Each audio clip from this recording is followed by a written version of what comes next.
ഇപ്പോൾ ഈ രാജ്യത്ത് നിലനിൽക്കുന്ന സാഹചര്യങ്ങളെല്ലാം കൂടി ജനങ്ങളെ ഒരു സമരമുഖത്തേക്ക് വലിച്ചിഴക്കുന്നുണ്ടെന്ന് തോന്നുന്നുണ്ടോ? നമ്മൾ BJP ഗവൺമെന്റ് അധികാരത്തിൽ ഇരിക്കുന്നിടത്തോളം കാലം ഇവിടെ ഒരു വിഭാഗത്തിനും സമാധാനത്തോടെ കഴിയാൻ പറ്റത്തില്ല. അത് ഈ പറയുന്ന ഹിന്ദുക്കളെന്ന് വിചാരിക്കുന്നവർക്ക് പോലും കഴിയും. അതിൽ സംശയമൊന്നും വേണ്ട. ഒരു അല്പം പോലും വിശ്വാസം ഇല്ലാത്ത ആളുകൾ, ഹിന്ദു മതത്തിലൊന്നും ഒരു വിശ്വാസമുള്ളവര് ഈ BJP-ക്കാര് പെരുമാറുന്ന മോദി പെരുമാറുന്ന പോലെ ഒന്നും ചെയ്യില്ല. അന്യരെ സ്നേഹിക്കാൻ പഠിപ്പിക്കുന്ന വശങ്ങളൊക്കെ ഉള്ളതല്ലേ അതൊക്കെയല്ല. അതുകൊണ്ട് ഒരു ഗാന്ധി എങ്ങനെയാണ് ഹിന്ദുമതം പറഞ്ഞുകൊണ്ടിരിക്കുന്നത്? അപ്പൊ അങ്ങനത്തെ വശങ്ങളെ പറ്റിയല്ലേ നമ്മൾ സംസാരിക്കുള്ളൂ. നാരായണ ഒരു മതം എന്ന് പറയുമ്പോൾ അതിനകത്ത് ഉപയോഗിച്ചിരുന്ന മുഴുവൻ ഇന്ത്യൻ ഫിലോസഫി ആയിരുന്നു. അപ്പൊ അങ്ങനെ ഉപയോഗിക്കാൻ പറ്റുന്ന ഒരു സ്ഥലമല്ലേ അത്? അതൊന്നും അല്ലല്ലോ അവർ പറയുന്ന ഹിന്ദുമതം. അടിച്ചു കൊല്ലാനുള്ളതാണല്ലേ അവർ പറയുന്നത്. അപ്പൊ അതിൽ വ്യാഖ്യാനകർത്താക്കളുടെ ബലമാണ്. BJP ഭരിക്കുന്നിടത്തോളം കാലം നമ്മൾ തമ്മിൽ അടിച്ച് പിരിയും. ഇന്ത്യ എന്ന് പറയുന്ന രാജ്യം നിലനിർത്താൻ കഴിയുമോ എന്നാണ് നമ്മൾ പരിശോധിക്കേണ്ടത്. ഇല്ലെങ്കിൽ തകർന്നു പോകും. ആഭ്യന്തര യുദ്ധം ഉണ്ടാകുന്നിടത്തേക്ക്, ഞാനിത് കഴിഞ്ഞ ഒരു വർഷമായിട്ട് പറയുന്നുണ്ട്, ഇത് ഇങ്ങനെ പോയാൽ നമ്മൾ ആഭ്യന്തര യുദ്ധങ്ങളിൽ ചെന്ന് പെടും. അതാണ് നമ്മൾ അലർട്ടാകേണ്ടത്. അറിയാതെ ആയുധങ്ങളുള്ള സ്ഥലങ്ങളായി മാറും. നമുക്ക് ഇഷ്ടം പോലെ അതിർത്തി പ്രദേശങ്ങളുണ്ട്. അവിടുന്ന് എല്ലാം നമ്മുടെ മുകളിൽ അടിയും വഴക്കും ഉണ്ടാക്കുന്നതിന് കാരണമായി തീരും. ആന്തരികമായ സ്വാസ്ഥ്യമുണ്ടെങ്കിൽ മാത്രമായിരിക്കും ആൾക്കാർ തമ്മിലുള്ള ഐക്യം നിലനിർത്തുന്നത് വഴിയാണ് ശരിക്കും പറഞ്ഞ എന്ന് പറഞ്ഞാൽ ആയുധ വിൽപ്പനക്കാരുടെ തന്നെ ആവശ്യം. ആയുധം ഏതെങ്കിലും ഒരു രാജ്യം മറ്റൊരു രാജ്യത്തിന് തകർക്കണമെന്ന് പോലും ആഗ്രഹം വേണ്ട. വെറും ആയുധ കച്ചവടക്കാരുണ്ട് ലോകത്ത്, വലിയ ഫാക്ടറികൾ നടത്തുന്നവര്. അവരെ സംബന്ധിച്ച് അവരുടെ ആയുധം വിൽക്കുന്നതിന് തന്നെ നമ്മളെ ഉപയോഗിച്ചോളയും. ഈ കൊച്ചു കൊച്ചു രാജ്യത്ത് നടക്കുന്ന എല്ലാ അടിക്കും വലിയ രാജ്യങ്ങൾ തന്നെ ഇടപെടേണ്ട കാര്യമേ ഇല്ല. നല്ല തോക്ക് കൊടുത്താൽ മതി. ഒരുത്തനും ദേഷ്യം വന്നാൽ കത്തി വെച്ച് വെട്ടുന്നതിന് പകരം തോക്ക് വെച്ച് 10 പേരെ അങ്ങ് ഒന്നിച്ചങ്ങ് വെടിവെക്കും. അപ്പൊ ആ ആയുധം വിൽക്കുന്നതിനെ സംബന്ധിച്ചോളം പിന്നെ അവിടെ കുശാലാണ്. എല്ലാരും തോക്ക് മേടിച്ച് വെക്കും. അപ്പം മിലിറ്ററി ഇൻഡസ്ട്രിയൽ കോംപ്ലക്സ് എന്നാണ് പറയുന്നത്. അതൊക്കെ വേറെ രീതിയിൽ തന്നെ നമ്മൾ മനസ്സിലാക്കും. അതുകൊണ്ട് വലിയ രാജ്യങ്ങൾ തന്നെ വേണമെന്നില്ല ഈ തരത്തിലുള്ള അടികൾ ആരംഭിക്കാൻ പോലും.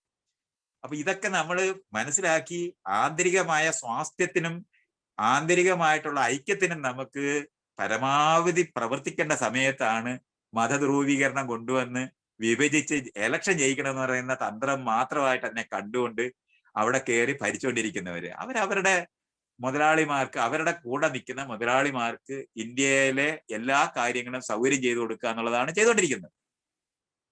കട എഴുതി തള്ളുക എന്നുള്ളതാണ് ചെയ്തുകൊണ്ടിരിക്കുന്നത്. ഇവിടുന്ന് കാശും കൊണ്ട് നാട് വിടുക എന്നുള്ളതാണ് മുതലാളിമാർ ചെയ്തുകൊണ്ടിരിക്കുന്നത്. ഈ ചെയ്യുന്ന പ്രവൃത്തിയുടെ തുടർച്ചയ്ക്കകത്തുള്ളതാണ് ഇതെല്ലാം. നമ്മൾ നിരന്തരം നമ്മുടെ രാജ്യം എന്ന് ഞാൻ പറയുമ്പോൾ അതിരുകൾ വന്ന് ബലപ്പെടുത്തി അന്യരെ വെറുക്കുന്ന രാജ്യത്തിനെ പറ്റിയല്ല പറയുന്നത്.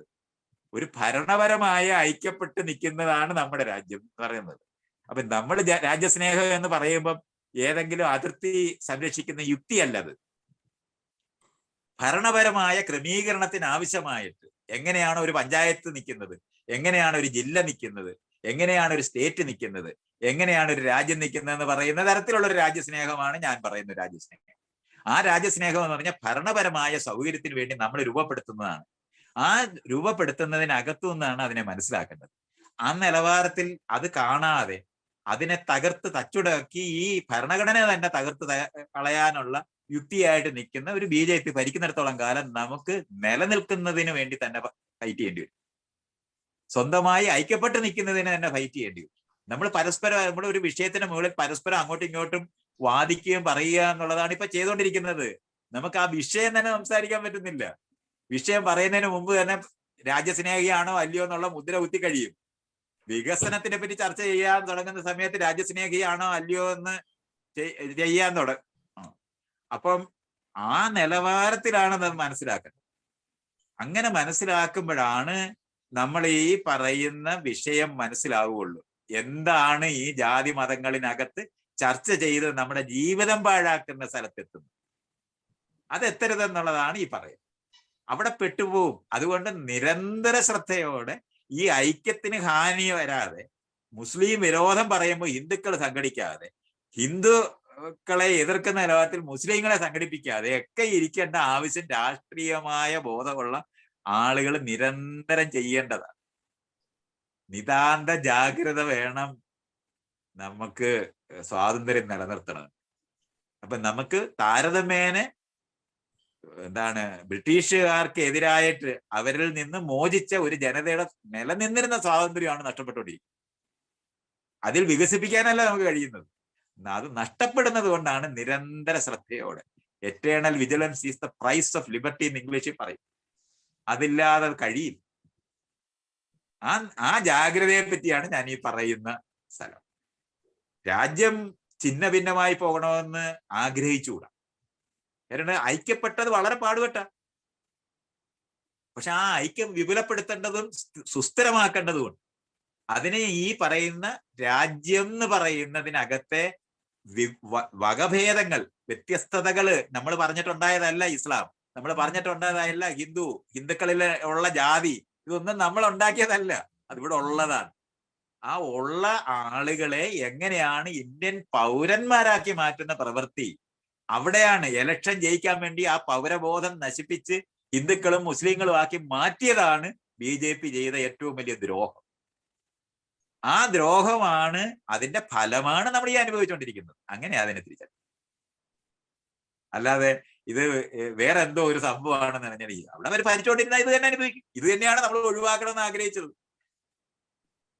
ഇപ്പൊ നമുക്ക് കേരളത്തിനകത്ത് ഈ ശബരിമല ഡിസ്കസ് ചെയ്യാതിരിക്കുന്നത് എന്തുകൊണ്ടാ? സ്വർണ്ണക്കടത്തിനെ പറ്റി ചർച്ച ചെയ്യുന്നില്ലല്ലോ, ഇതൊന്നും ചർച്ച ചെയ്യുന്നില്ലല്ലോ. ആ പ്രശ്നങ്ങളൊക്കെ എവിടെ പോയി? ഇലക്ഷൻ ജയിക്കാൻ വേണ്ടി എന്തും പറയുന്നവരായിരുന്നു അവരെന്നുള്ളത് കൊണ്ടല്ലയോ? അല്ലെന്നുണ്ടെങ്കിൽ ആ ED ഒക്കെ എവിടെ പോയി എന്ന് ചോദിക്കണ്ടേ? ആ ഡിസ്കഷൻ എന്തൊരു അന്തിച്ചർച്ച നടന്നിരുന്ന സാധനമാണ് അതല്ല. ശിവശങ്കർ എന്ന് പറഞ്ഞ മനുഷ്യനെ പറ്റി പിന്നെ ഞാൻ കേട്ടിട്ടേ ഇല്ല. ഇപ്പൊ അയാൾ ഉണ്ടെന്ന് പോലും അറിഞ്ഞൂടാ. സ്വപ്ന എവിടെ പോയി? ഈ ചർച്ചകളൊക്കെ ഇലക്ഷൻ ജയിക്കുന്നതിടം വരെ ഉള്ളെന്നുള്ള കാര്യം നിങ്ങൾക്ക് കാണരുതോ? UP ഇലക്ഷൻ വരുന്നുണ്ട്. കുറെ മുസ്ലിം ഹിന്ദുക്കളെ ഇനി അടിയന്തരമായിട്ട് അവർക്ക് ഉണ്ടാക്കേണ്ടതുണ്ട്. ഇതൊക്കെ ഉപയോഗപ്പെടും. അതുകൊണ്ട് നമ്മളാണ് രാജ്യസ്നേഹമുള്ള മനുഷ്യരാണെങ്കിൽ, ഞാൻ പറഞ്ഞല്ലേ, അന്യരെ വെറുക്കുന്ന രാജ്യസ്നേഹത്തിനെ പറ്റിയല്ല ഞാൻ സംസാരിക്കും. അന്യരെ സ്വീകരിക്കുന്ന രാജ്യസ്നേഹത്തിനെ പറ്റിയാണ്. മറ്റുള്ളവരുമായി വ്യാപാരവും വ്യവസായവും വിദ്യാഭ്യാസത്തിലും നമുക്ക് ഒന്നിക്കാൻ കഴിയുന്ന നിലവാരത്തില് സമഗ്രമായ വികസനത്തിന് പരസ്പരം സഹായിക്കുന്ന തരത്തിലുള്ള രാജ്യസ്നേഹത്തിനെ പറ്റിയാണ് പറയുന്നത്. ആ പറയുന്ന പോയിന്റിനകത്തു നിന്ന് ഈ കാണിക്കുന്ന ദ്രോഹം BJP എന്ന് പറയുന്ന പാർട്ടിയും അതിന് അനുബന്ധമായി നിൽക്കുന്ന പാർട്ടികളും അത്തരത്തിലെ ആശയങ്ങൾ പറയുന്ന മതപരമായ ചിഹ്നങ്ങളോടുകൂടെ ഇലക്ഷന് നിൽക്കുന്ന, ഞാനത് മുസ്ലിം ലീഗിനെ എല്ലാം അങ്ങനെ തന്നെ കാണും, ഒന്നിച്ചാത് കാണുന്നേ. അത് മൈനോറിറ്റി ആയത് കാരണം കൊണ്ട് അവർ ദ്രോഹം ചെയ്തില്ല എന്നുള്ള അർത്ഥമൊന്നുമില്ല. ദ്രോഹം ചെയ്യും. അത് രണ്ടെണ്ണം, ഒന്ന് അവർക്ക് ഏറ്റവും ഉപയോഗിക്കാൻ പറ്റുന്ന. എന്തുകൊണ്ടാണ് ഈ BJP-ക്കാര് മലബാറിനകത്തോട്ട് വന്നിട്ട് ഉടനെ തന്നെ മലപ്പുറത്തേക്ക് പോകുന്നത്? മലപ്പുറം എന്ന് പറയുന്ന തലത്തിലോ ചർച്ച ചെയ്യുന്നത്. ഇപ്പൊ ഈ ലക്ഷദ്വീപിൽ എടുക്കുന്ന എന്തുകൊണ്ടാണ്? ഈ ഐഡന്റിറ്റി അങ്ങനെ തന്നെ ഉപയോഗിച്ച് മറ്റുള്ളവരെ സംഘടിപ്പിക്കാൻ കഴിയുമെന്ന് അവർ കണ്ടെത്തുന്നത് കൊണ്ടാണ്. ഇന്ത്യൻ പൗരന്മാരായി മാറിക്കൊണ്ടിരിക്കേണ്ട ആവശ്യം നമുക്ക് എല്ലാവർക്കും ഉണ്ട്. നമ്മളെല്ലാം ജനിച്ചത് ഏതെങ്കിലും വീട്ടിലാണ്, ഏതെങ്കിലും മതത്തിലോ ജാതിയിലോ ഒക്കെ തന്നെ ആയിരിക്കും, സംശയമൊന്നുമില്ല. പക്ഷെ ഇന്ത്യൻ ഐക്യത്തിനകത്ത്, ഇന്ത്യൻ ഭരണഘടനയ്ക്കകത്ത് പൗരന്മാരായി മാറുന്ന പ്രോസസ്സിൽ ഏർപ്പെട്ടിരിക്കുന്നവരാണ്. നമ്മുടെ പഴയ ഐഡന്റിറ്റികളിലേക്ക് തിരിച്ചുള്ള യാത്രയിലല്ല നമ്മളന്ന് തിരിച്ചറിയാം. ആ തിരിച്ചറിഞ്ഞുകൊണ്ട് ഈ തരത്തിലുള്ള നമ്മളിലുള്ള ഉറങ്ങിയിരിക്കുന്ന അന്യവിരോധം, അന്യ മതവിരോധം, അന്യ ജാതി വിരോധം, അന്യ രാഷ്ട്രീയ പാർട്ടി വിരോധം ഒക്കെ ആയിരിക്കുന്ന വിരോധങ്ങളെ ഉണർത്തിയെടുക്കുന്ന പ്രവൃത്തികളിനകത്ത് തിരിച്ചറിഞ്ഞ് ഇന്ത്യൻ പൗരനായി തുടരാൻ കഴിയുക എന്ന് പറയുന്നതും ലോക പൗരനായി തുടരാൻ കഴിയുക എന്ന് പറയുന്നതുമാണ് നമ്മുടെ മുന്നിലുള്ള പ്രശ്നം. അങ്ങനെയാണ് അതിനെ കാണുന്നത്.